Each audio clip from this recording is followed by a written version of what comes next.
So crazy man and reversed the pickup truck and slammed through the garage and knocked down the garage door and everything. And baby like, God damn, what's going on? I said, man, that dude that's locked up in the house and called somebody to come and save him. And they done ran into their garage to try to give him a way out. But by this time, we don't hear no more banging. And the truck and drove off and sped back down the street. And now we watched to see if anybody come out the house. And so about 10, 15 minutes, I said, man, that dude done broke that lock. He done got out. So I called Chad again. He like, what's up, Black? I'm like, hey, yeah, somebody just ran through your garage, homie. And old boy that's in your house, he ain't come out the garage, so he must have just hit the back door or whatever. So, I mean, where you at, man? Man, we still around here on the block, man. We still trying to see, we just waiting. I'm kind of like, now, I ain't crazy. And I've been staying over here for a minute. I know why you can't call the police. I know why you can't call the police. But you need to come on around here and figure something out. Like, I mean, I don't know what to do. I ain't asking you to be no superhero and running that gun blazing, but your presence is needed at your residence, homie. You know what I'm saying? So, hey, man, it's a Saturday night. Me and baby was bored. We was dozing off on the goddamn couch anyway until Cuckoo Bird come running at the goddamn door like he a soldier and shit. So now we up. Man, I be goddamn. Now, the neighbor next to Chad, which she is neighborhood watch on just our street, you ain't gonna get nothing past her. She is in the driveway looking at the garage with her hands on her hip, just like, you know what I'm saying? I say, look at her. I said, look at her. She definitely finna call them people over here. She finna call them laws or whatever. And just like I said, probably like 15 minutes later, police cars start pulling up. And I mean, blocking the whole street. I mean, it gotta be at least about 6 of them, man. We on a residential block, man. So I call him. Hey, Chad. Them laws are here. He like, what they doing? I said, man, they in your driveway. They got their flashlights out. I think they finna go ahead and go into your house. Man, they can't just walk in the house. I said, oh, no, it's a crime scene. Oh, yeah, it's a crime scene. They got to investigate, bro. So I don't know what you're going to do, but I'm just letting you know. They are on the scene. Hang up.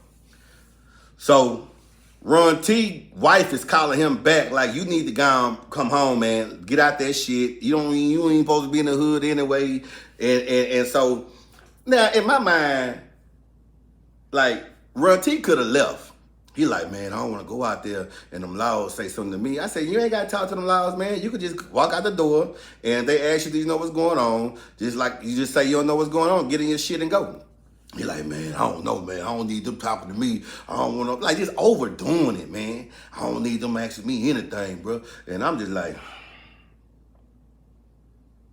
well, I'm tired of you being here, so I really need you to go because, you know, me and baby, we was already having just a night together or whatever, you know what I'm saying? And so what he did was he hit his key, he hit his remote. And when he hit his remote, of course the lights and the horn go off.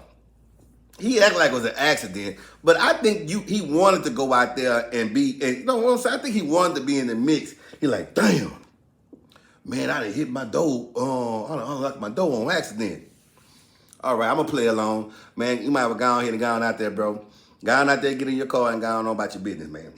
So he leave out the door, me and baby watching. I said, watch this fool. He ain't going to be able to just get in the car and go. And as soon as he hit the edge of the driveway, the police turn around. I don't think he said anything. I don't know if he said anything pertaining to he knew what was going on, but he definitely had like a short exchange, and then he got in his car and he burned out. So now the police they have walked into the garage. They done walked into the garage and, you know, they got their guns drawn. They got the flashlights or whatever. Chad ain't pulled up yet. And so they go in the house. They go in the house. They do their little search. So one of Chad's other partners, Big Juke, man. Big Juke come walking down the street. Big Juke and Chad and Boo, no, my bad, and B, they all got something going on or whatever. So I think Big Juke coming over here to see like what's going, like trying to make sure it is what, if anything fishy going on. So now I done came out the house to holler at Big Juke, you know what I'm saying?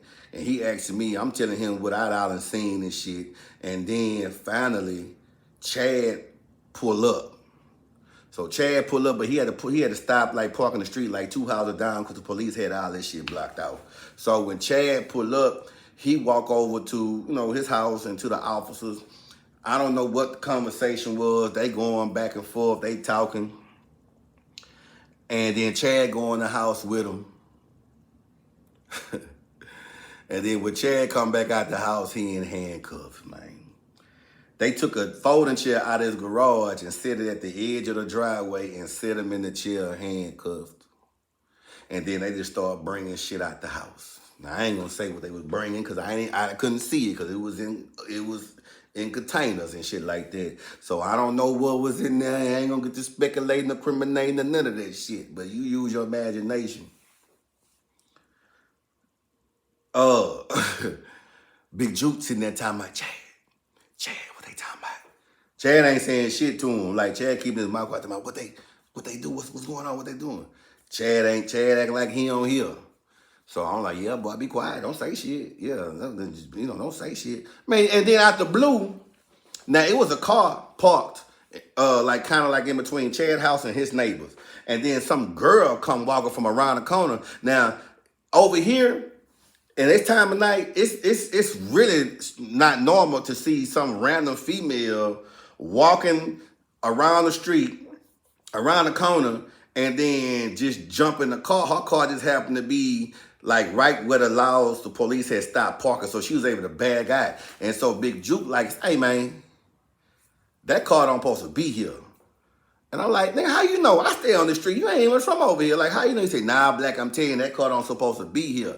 And then we see the girl, because the car had its windows down and all kind of shit. You don't leave your windows down around here like that. So when he said that, the girl stopped at the car. We didn't recognize her. She stopped at the car and got in that car. He said, nah, bro, she got something to do with what's going on around here. So she drove off. He jumped in his car and followed her. You know what I'm saying? He followed her. The whole time, they got my boy Chad in the chair handcuffed with all this shit around him. So we like, I'm like, damn, I'm looking at baby like, she like, man, this shit crazy. You need to come on in the house. I'm like, man, they can't ask me nothing. I don't know nothing. I ain't seen nothing. And so I don't know what transpired with Chad and them laws. I know he ended up signing some papers. He ended up doing something, man. And they took them handcuffs off of him. By this time, and that's like, Big Juke had already left to go follow that car. So by this time, probably 30 minutes had passed by and Big Juke pulled up. And he said he followed the girl down the street. There's some neighborhoods around here. He followed her down Cullen. And when he followed her down Cullen, another car got behind him and started following him real close. So when she turned into a neighborhood, he turned into the neighborhood, the car turned. So evidently the girl see that he's following her. So she's like zigzagging through the neighborhood. And I think the car that was following him was getting a little like tailgating, get a little more aggressive. So he ended up just turning off somewhere and came back. So by this time he came back, the laws and all them had left. So I'm like, shit, now I'm finna go over here and be nosy. So me, Big Juke, and Chad, we go into the house. They done flipped this fucking house upside down, man. I'm talking about kitchen cabinets. Everything that was in the kitchen cabinets is on the floor. The bedroom is flipped upside down. Anything that's in the bedroom, you dresser, your bed, nightstand, whatever, it's all emptied and flipped over. I said, man, they was in here on a hunt. I mean, they even unscrewed shit out the wall to, where you can access the pipes. I said, oh, no, they do. They knew. So when I'm looking around the house, Big Juke and Chad in the kitchen, and they whispering when I walk up. So I turn around, because it ain't my business. I turn around and go out in the garage and see how much damage she got on the garage. And I just say, hey, man, I'm finna go back to the house, bro. Call me if you need me for anything or whatever, man. I'm gonna let y'all go and have it. I come back to the house and baby like, it's messed up over there, huh? I said, man, they didn't hurricane that goddamn house, bro. And she said, what I'm trying to understand is, if the burglar bars in the front door was locked and they didn't kick the door in, how the hell they get the key to go into that man's house?